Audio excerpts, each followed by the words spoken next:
வேறு எப்போதுதான் செய்து முடிப்பது? இந்த காவிரி டெல்டா பகுதியில் இந்திய அரசு மீண்டும் அனுமதி கொடுத்தாலும் தமிழக அரசே தன்னுடைய முடிவை மறுபரிசீலனை செய்யக்கூடாது. ஒருவேளை செய்யக்கூடிய சூழ்நிலைகள் வந்தாலும் உழவர்களும் தமிழின மக்களும் இங்கே அனுமதிக்க மாட்டோம். நாங்கள் சொல்லுகிறோம், ஒவ்வொரு இடத்திலும் ஒரு வகையான போராட்டம் நடக்கிறது. கூடங்குளத்தில் ஒரு வகையான போராட்டம் நடக்கிறது.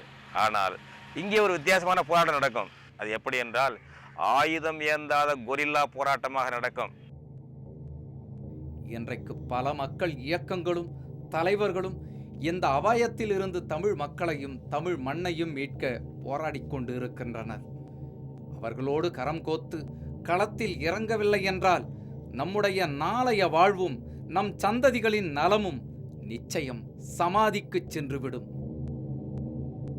பிற்காலத்தில் ஒவ்வொரு ஊர்லேயும் இதோட விளைவுகளை பற்றி அவங்கவுங்களே பிரச்சாரம் பண்ணுறதுக்கு தகுந்த மாதிரி அந்த மக்களோட மனநிலையை ஏற்படுத்தியிருக்கோம். குறிப்பாக சொல்ல போனோம் அப்படின்னு கேட்டிங்கன்னா, இப்போ பக்கத்தில் ஒரு கிராமத்தில் கெயில் நிறுவனத்துக்காண்டி அந்த இயந்திரங்கள் கொண்டு ஏற்றி வந்த லாரிகள்லாம் வந்தபோது அந்த ஊர் மக்களே யாரோட எதிர்பார்ப்பும் இல்லாமல் அவங்களே போராடி அடித்து துரத்துனாங்க. அப்படிப்பட்ட ஒரு சம்பவத்துக்கு நாங்கள் உறுதுணையாக இருந்திருக்க நினச்சி கொஞ்சம் பெருமைப்பட வேண்டிய விஷயம்.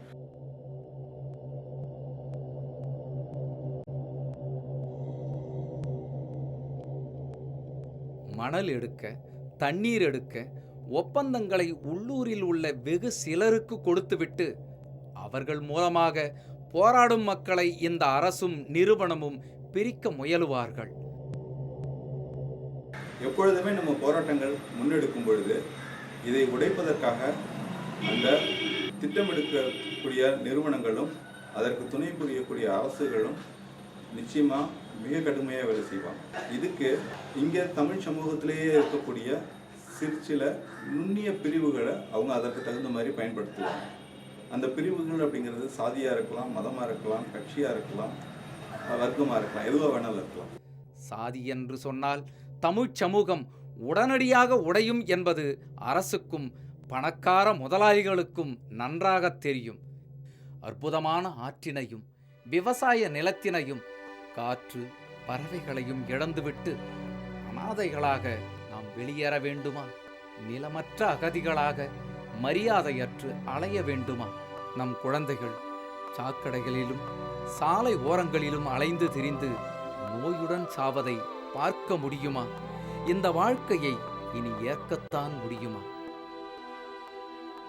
இந்த போராட்டக் களத்தில் வீர மரணம் அடைந்த ஐயா நம்மாழ்வார் அவர்கள் விதைத்த போராட்ட தீயில் மீத்தேன் திட்டத்தினை சுட்டு பொசுக்குவோம்.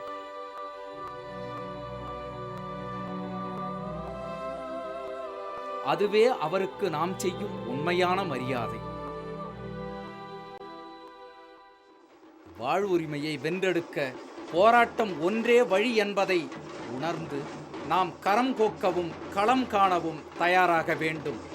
வாழ்வுரிமையை பறிக்கிற திட்டங்களுக்கு அரசு ஆதரவளிக்கும் என்றால் வலிமையான எதிர்ப்பினை காட்டி மக்கள் பலத்தினை அரசுகளுக்கும் ஆட்சியாளர்களுக்கும் உணர்த்த வேண்டிய நேரம் இது. அரசே, நீ மாற வேண்டும், இல்லையேல் இந்த தேசத்தின் வரலாறும் வரைபடமும் மாறிப்போகும் என்று உரத்துச் சொல்வோம். வீதிக்கு வருவோம், உரிமைகளை வெல்வோம். காவிரி டெல்டாவினை நம் குழந்தைகளுக்காக உயிரை கொடுத்தாவது போராடி காப்போம். படையாய் திரண்டு மீத்தேன் எனும் பகை முடிப்போம். வாருங்கள் தமிழர்களே, நாம் வெல்வோம். காவிரியில் தமிழனுக்கு நீர் உரிமை போனது, இந்த உரிமையை பறித்திட மீத்தேன் திட்டம் வருகிறது. விரட்டி அடிப்போம் மீத்தேன் வாயு திட்டத்தை விரட்டி அடிப்போம்.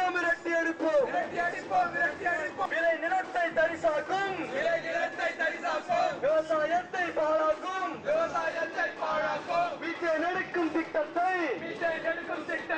விரட்டி அடிப்போம்.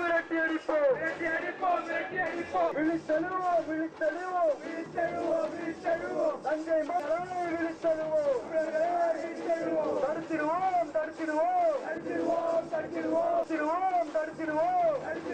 தடுத்திடுவோம்.